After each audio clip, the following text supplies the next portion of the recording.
జగన్మోహన్ రెడ్డి పర్యటనలు, పరామర్శల పేర్లతో చేస్తున్న రోడ్డు షోలు పోలీసులకు ఒక సవాళ్లుగా మారాయి.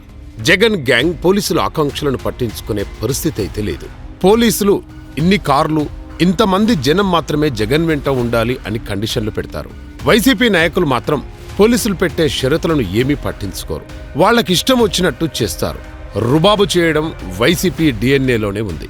వైసీపీ వాళ్లు షరతులను ఉల్లంఘిస్తే పోలీసులు ఆపే ప్రయత్నమైతే ఇప్పటిదాకా ఎక్కడా చేయలేదు. తర్వాత రోజు సరిగ్గా సంబంధిత వ్యక్తుల మీద కేసులు మాత్రం పెడతారు. కేసులు పెట్టడం వల్ల ఏమి ఉపయోగం? ఒకసారి మాత్రం స్టేషన్కు పిలిచి విచారిస్తారు. తర్వాత ఆ కేసు ఏమైందో కూడా ఎవరికీ తెలియదు. ఇప్పటిదాకా జగన్ చేసిన పర్యటనల్లో జరిగింది ఇదే.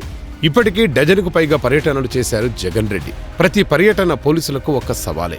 పోలీసులు కేసులు పెడితే పెడతారు గానీ ఇప్పటిదాకా ఎవరి మీద చర్యలు లేవు. ఎవరైనా ఒకళ్ల మీద చర్యలు తీసుకొని ఉంటే వైసీపీ గ్యాంగ్ ఎప్పుడూ కంట్రోల్లోకొచ్చేది. మాజీ MLA Cowley Anil Kumar SI మీద దౌర్జన్యం చేస్తే కేసైతే పెట్టారు. ఆయన మీద చర్యలు తీసుకుంటారా అంటే సందేహమే. పేర్ని కిట్టు కూడా రెచ్చిపోయాడు.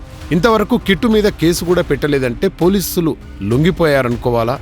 పోలీసులు ఇంత ఘోరంగా ఇంతకు ముందెప్పుడూ లేరు. ప్రభుత్వం పోలీసులకు క్లియర్ కట్ సూచనలు ఇవ్వాలి. రౌడీజం చేసే వాళ్లను వదలొద్దు అని స్ట్రిక్ట్ ఆదేశాలివ్వాలి. పోలీసులంటే భయపడాలి. వైసీపీ వాళ్లను ఇలాగే వదిలేస్తే వాళ్ల అరాచకాలకు అంతే ఉండదు.